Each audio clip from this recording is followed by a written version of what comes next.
Right.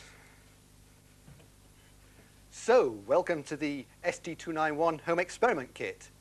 You should just about be ready to embark on those experiments at the end of Units 1 and 2 now. So what we thought we'd do in this program is give you a quick guided tour of some of the bits and pieces in the home experiment kit, and at the same time show you one or two of the more general techniques which you'll be using throughout the course, and also perhaps give you a bit of a helping hand onto these first experiments. Now, obviously, the first component, the most important component, is the optical bench. And to go on the optical bench, we have optical saddles. And these are designed to enable us to mount components on the bench. So if I take a couple of these and put them down here, will enable us to actually mount perhaps the most important and exciting component in the home kit, the laser, which I'm sure you're all dying to get going with. But before you can do anything, you've got to wire it up. Well, I've more or less finished putting the plug on now. Just take a few elementary precautions with the plug. First of all, wire it up the right way. You want brown to go to live, you want green and yellow to go to earth, and blue to go to neutral. Also, when you're doing up the cable clamp, please make sure you clamp on the outer sheath and not on any of these three wires here. Right, well, it just remains to put the plug shell on. By the way, we don't provide a screwdriver for this. Probably got one. There we are. Now we're ready to start using the laser. First job is to put it on the optical bench. It slots on the saddles. Let's put the back one in first. And then the front one. All right. Make sure it's down good and firm. Okay, now we're ready to switch it on. And there you can see the beam. Now, sometimes it takes a few seconds to come on, sometimes it doesn't. Doesn't really matter, that's quite normal. Right, well, the next task is to set up an optic axis. That is, we want the beam of the laser to be going along the center of the optic bench and a fixed height above it. And the first job is to put in a target. I can do with this screen here. It's got a bullseye marked on it, so if I clamp down on it, get the height right, which is about there. But now, of course, you've got to get the horizontal position correct. And I can do that just by adjusting the position of the laser in this saddle, side to side. There we are, that's pretty good. I can now tighten up the laser. And if I move the screen forward, we can see that it stays on the bullseye. That looks pretty good to me. If I come back again. So the optical axis is well defined. Right. Now, of course, laser light looks very dramatic, and you've probably heard all sorts of tales about lasers, how dangerous they are. Well, this one is actually only 3/4 of a milliwatt, which is nothing. And as you've seen, it doesn't do any harm at all to your skin. But it can be dangerous if it enters your eye. See, the point is that the beam is very narrow, and so the whole beam can go into your pupil and can be focused down to a very small spot on your retina. So that although the power in the laser beam is only 3/4 of a milliwatt, the power density by the time it's being focused down onto your retina can be quite high, and it can coagulate the cells and do damage. Mind you, it takes about 10 seconds before it does any damage, and you've got to be a bit of a masochist to stare down it for 10 seconds. So the sensible thing is, never, ever stare straight into a laser beam, whatever the power of the laser beam. And also, be very careful not to let the laser beam reflect off any shiny surface. And that includes the surfaces of lenses. And in fact, I'm now going to put a lens into the laser beam. I'm going to put lens D in. The letters are marked up on the lens surround, and the corresponding focal lengths you'll find in the home kit handbook. Right, so I'll need a saddle with a pillar. Let's clamp the saddle up in a suitable sort of position. And put the lens in here. Now, of course, I'm going to have to readjust the optic axis. It's quite out. And the first job is to get the height about right. Back onto target. Height looks about right. And the sideways position you can adjust by means of the movement here, like that, you see. too bad. The height, I'm not quite happy with the height yet. Just drop it a tiny, tiny bit. And if I move the screen forward, we can see that it does stay on target again. And pull it back, and it's still on target. Fine, so that was okay. Now you saw there that the beam got quite a bit smaller as we came up towards the lens. And of course, when we get to the focal point of the lens, that's where the beam is smallest, just the focal distance away, which gives you a rough check on the focal length of the lens that you're using. Well, every time you put in another optical component, you're going to have to realign the optic axis. And I'm going to put in another component. I'm going to put in another lens in order to make a beam expander. Now, this is something that you're asked to do early on in Units 1 and 2, and a beam expander is a device you'll be using several times later on in the course.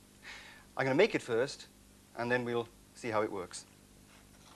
I'm going to use lens B as the second lens. I'm going to put that down in here. And I'm going to put the lenses apart a distance equal to the sum of their focal lengths, which in this case is going to be 65 millimeters. And let's just measure that up. Oops. Shift it along a little bit. 65 millimeters. Now I can clamp that on there. Now I'm going to have to realign the optic axis. First of all, get the height position right, which is about there. Oops. As you can see. And the sideways position isn't far out, is it? Which is about there. Just fiddle with the height a bit more. Oops. There we are. Right. And if I move the card up again, we can check that it is a parallel beam by seeing that it stays the same size. And sure enough, it does. Fine. That looks good to me. Now you can see that we're getting a beam expansion here of a modest amount. What's happening is that we've got parallel light coming into this lens, brought down to a focus, and then the beam diverges, goes a further distance because this is a longer focal length lens, and so it comes out broader.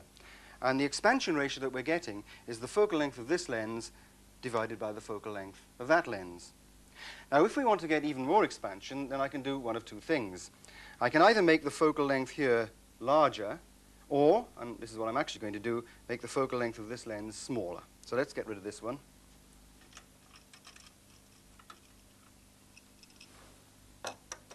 And put in this one here, which is mounted on a ceramic magnet. And that goes straight on the front of the laser. Now we adjust the position of the lenses so that they're again the sum of the focal lengths apart. Now this lens I've just put on is actually a negative lens, so it's going to be the difference of the focal lengths, and it needs to be 42 millimeters in this case. Right, that'll do. Now again, I'm going to have to realign the optic axis, and I do that by just shifting this lens around on the front of the laser. And there we are, a much broader beam, a much greater ratio of focal lengths, and that beam will be adequate for most of your purposes. So what other things have we got in the home kit? Well, one of the most exciting bits is this hollow box, which is going to enable you to make your own holograms on the kitchen table. But we're not going to give you instructions about this just now. You'll get all these later in the course when you get to this part. However, I do want to point out the objects that you'll be using to make holograms of. They're little chess pieces. There's one of them. They'll be ideal for holographic objects. And we're also sending you a professionally made hologram, which you can put in the laser beam and play back and see what a really good hologram looks like. But again, instructions for that when you get to that part of the course. Now, there are lots of other bits and pieces in the home experiments kit. For example, there's a little ring magnet and a couple of single-edged razor blades, not for sharpening pencils, but for making an adjustable slit. Now, we also send you a photometer.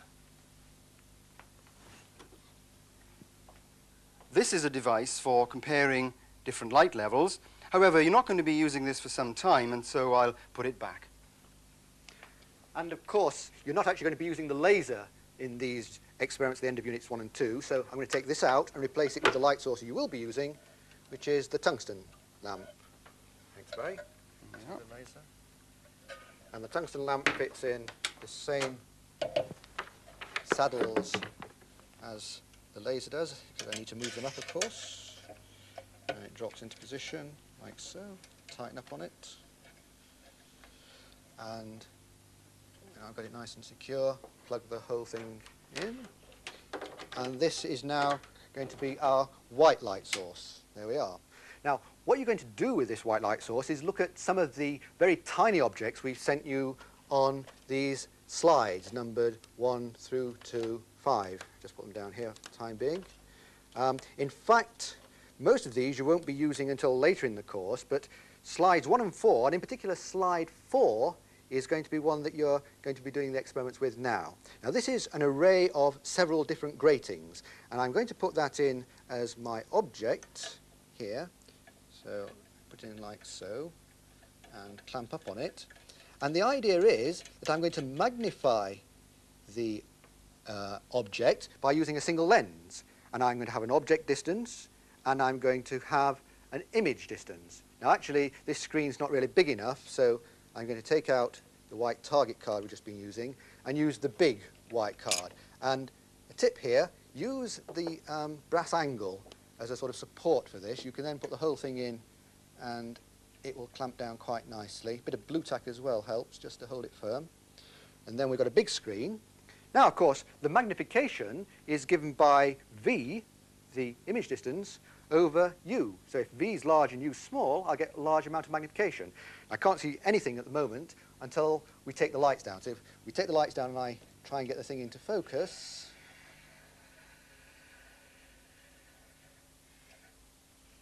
and sure enough, back here, I'm now seeing the coarse grating. I keep saying grating. Grating is just this fancy word meaning lots of parallel lines glued together. And as I move the slide across, I've got a finer grating, and a finer grating still, and still finer. But by the time I get to these last couple, I'd be hard put to say that there was anything there at all other than a blur. Now, I can explain what it is. If I put the lights back up again, part of the trouble is that it's just not very bright because this screen is scattering light off in all directions. I can improve on that if I use yet another screen, this ground glass screen which we send you. Now, this has the advantage that it scatters light through a much narrower angle. So if I look down here, yes, I can see it now. It's even better from the other side. Okay, now you'll be examining this yourself. I don't want to say any more about it here, except to say I still can't really see the lines. Now, part of the reason for that, of course, is because I'm not able to get my eye close enough to it. And you know what to do about it in a situation like that. You use a magnifying glass. If I take a magnifying glass like this, hold it close to my eye, I can now get my eye much closer. Yes, and I can see the lines. But hang on a minute, why am I bothering with the screen? All I've got is one stage of magnification, the object going through a single lens producing an enlarged image here, and then I'm using a second lens to enable my eye to focus on that enlarged image. So if I take the screen out, I can put the lens in and look straight down on this enlarged image. But this double lens system is a microscope. One stage of magnification, your eye lens then focusing on the image. And, of course, as you know, we ask you to build a microscope as part of this experiment so that you can then put a camera in and take a photograph of exactly what your eye would see. And, in fact, Barry's already set that microscope up on the other bench. Well, actually, this setup is a little bit different from Keith's. I've struck here a better compromise between image brightness and quality and overall magnifying power. Now, I suggest that you aim at an overall magnifying power of something like 100 times. Now, let's start at the eyepiece end and see how we get that. Well, the maximum that you can get with an eyepiece is something like 5 times before lens aberrations become a real problem. Now, if your near point is, say, 250 millimeters and you've got a 5 times eyepiece, then you want the focal length of this lens to be something like 50 millimeters. And that's what I have, in fact, used. Now, down at the other end, we've got the second lens. And if there's 5 times there and 100 times overall, then this lens needs to be 20 times, giving us 20 times magnification.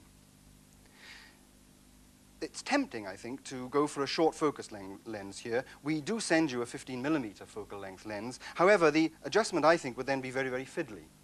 So what I've done is to use the next lens up, which has a focal length of 25 millimeters. So focal length 25 millimeters, magnifying power 20 times, and the object distance about equal to the focal length means that the image distance is going to be, say, 20 times 25, thereabouts, which is about 500 millimeters.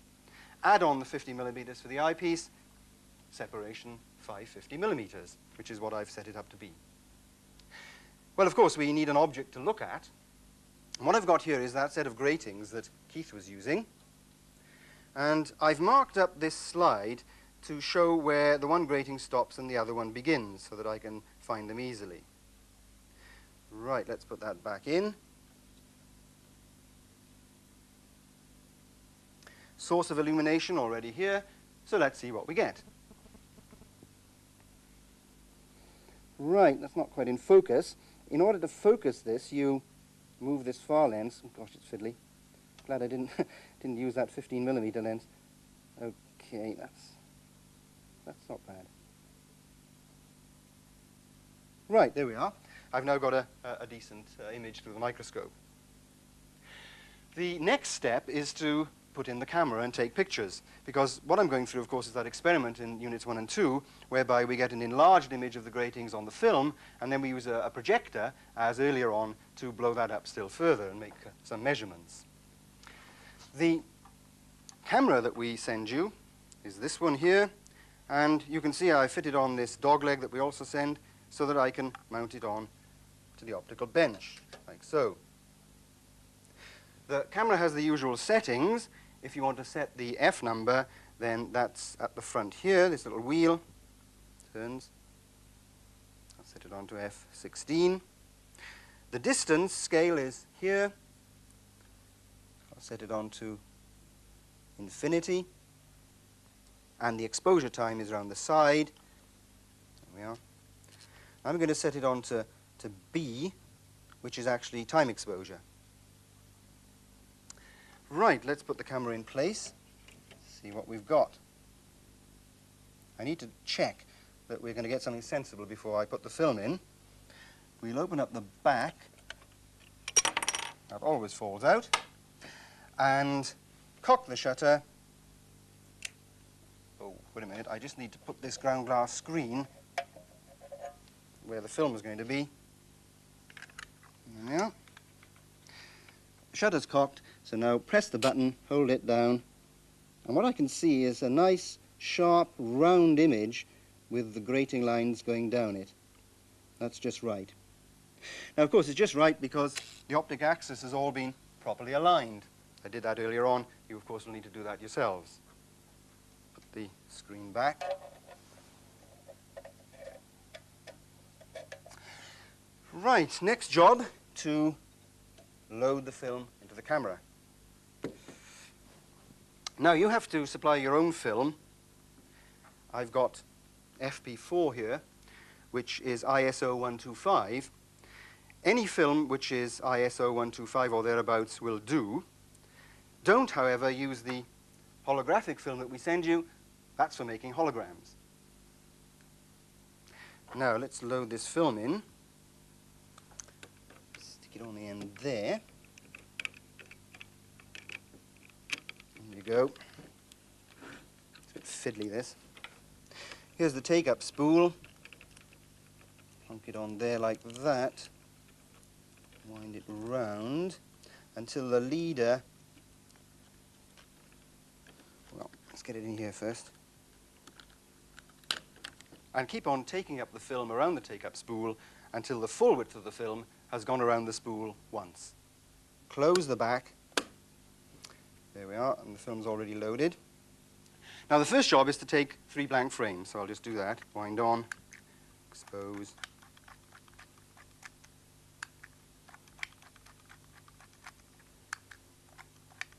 There we are. Next job is to take marker frames, and so let's set the camera for studio lighting conditions, cock the shutter, expose, wind on. Now we suggested you take 3 marker frames. I'm not going to bother with any more now. I'm going to take some pictures through the microscope. Let's just adjust this to 125 speed. Right. Put the camera in, lined up nicely. Be methodical, cock the shutter, expose, wind on. Now I'm doing this with lots of light around. You will actually find it much better if you work in subdued lighting conditions. Move along now to another grating. There we are. Cock the shutter, expose, wind on, and so on through all the gratings. I'm not going to bother with the rest of them. I am going to put the last marker frame on. Reset the camera for studio lighting. Cock the shutter, expose, wind on. Now we need to take the film out of the camera to get it developed. Right. Now to do that, you pull this knob out here at the end as far as it'll go, hold down the shutter, and just start winding. And as you do this, the film counter rotates, and just keep on winding until it stops rotating. If you go too far beyond that point, you'll end up with all the film in the cassette, and that'll be a real problem. So just keep on winding until it stops. There we are. The counter wheel has now stopped rotating, so I'll stop rewinding. I'm now ready to take the film out of the camera. There it is. Gosh, I just stopped in the nick of time, didn't I? And now it's going to be developed by Keith. Thank you, Barry. Now, the first thing you've got to do is make sure you pull out the right length of film, and that's got to be 5.5 inches from the full width, or with this particular FP4, it's actually 7 inches over the whole thing. 5.5 inches. And I'm going to then fold the film back just to stop it jumping back into the cassette. Now, just put that down for a second. Make sure I've got everything else to hand. I've got my developer. I'll just take the lid off, make life easy for myself. Clip it, beaker. Now, the first thing I'm going to do is put a glove onto my left hand. You'll see the reason why I'm only going to put on my left hand. It's actually a bit tricky with gloves, but it makes a bit of sense. The developer is not particularly dangerous, but it's a bit alkaline, so if you've got sensitive skin, it could actually cause a rash or something, but not really a problem. I'm now going to fill the bag with the developer, and the right amount is to put about 2/3 of a beaker full of developer into the bag to begin with, like so. And then another 2/3 of a beaker full, because I'm going to dilute it 50-50 with water. This water's been sitting around all day, so it should be nicely at room temperature. And that's now got my developer to the right concentration. Now what I have to do is put the film into the bag. I'm going to just put the cassette down here, just so it's inside the mouth of the bag. Down not much more than a couple of inches, try and get it straight, and then turn over the corners so that they meet the edge of the film. And I've got a couple of paper clips which can just clamp it temporarily like that. And a paper clip at this side, clamp it temporarily, and then the real clamp is going to be done with a clip-it, which I put across here. It's a bit of a tight fit, give it a good squeeze and it clips down. And now I've got to pull the film all the way down into the developer. Now you can see why I put the glove on my left hand, because the opening I'm holding with my left hand. If you're left-handed and you feel more comfortable the other way around, you'd obviously put the glove on your right hand. Now, let me warn you, it's the first minute or so that's most crucial here, because that's when all the developing takes place. After that, the film is being fixed, so be pretty vigorous in this first minute. Do anything you can to get the developer to contact the film as much as possible. Perhaps try turning it over, so you're washing it the other way around. Try this trick as well. just sort of keeping the developer a bit more in contact with other parts of the film than just the ends, or just try tilting it backwards and forwards. Right, well, I've got to do this now for 10 more minutes. Right, well, that's my 10 minutes up now, so this is the moment of truth, and we see what we've got. If I undo the clip it, pull the paper clips off, and if I pour the developer down the sink, and I can pull out, oh yes, very nice film. If you leave the bag there, you can wash it with water afterwards, so you can use it for other films. If I just pull off the end of the film, you can actually see that I've got something here. I've got the 2 marker frames and a couple of shots. But what I have to do now is wash it. I'm going to put some water into the good old trusty coffee mug, which I've given up drinking coffee out of. And I now have to just run this film through the water. Now, this is quite a tricky operation, but after a while you become quite expert at it. Okay, it's best to run it backwards and forwards, perhaps, oh, I don't know, half a dozen times, and then change your water. Then do it another half dozen times to change the water. Have perhaps about 4 changes of water altogether, 4 or 5. Now, I'm not going to do it like that as carefully as you would. What I'm going to do is I'm going to throw this water away and pretend that this next wash is my last wash. Fill it with water again.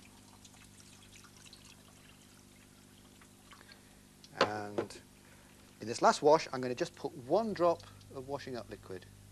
And there's the drop. Don't go mad. The idea of putting in the washing up liquid is that it wets the film. That means that when I hang that film up to dry, there won't be streaky drying marks on it. So I just run the film through again another half dozen times. In actual fact, there's still salt coming off the film in this case, showing that I haven't washed it enough. You will do it properly. Okay, so when I've done that, I'm now in a position to hang it up to dry. Give it 1 quick wipe down with my fingers. I'm just going to use one of these paper clips to hang it on. And if I just put the paper clip through one of these sprockets here, and then hang it on anything where I can let it hang down over the sink, and just hang it on this retort stand here. And I'm going to put a clip down at the bottom to weight it down. Now, of course, you've got to wait for that to dry. I've cheated and already prepared one and dried it so that I can go on to the next stage, which is to put it back into the projector system in the film holder and actually get even more magnification. And in fact, here, yes, there is my marker frame.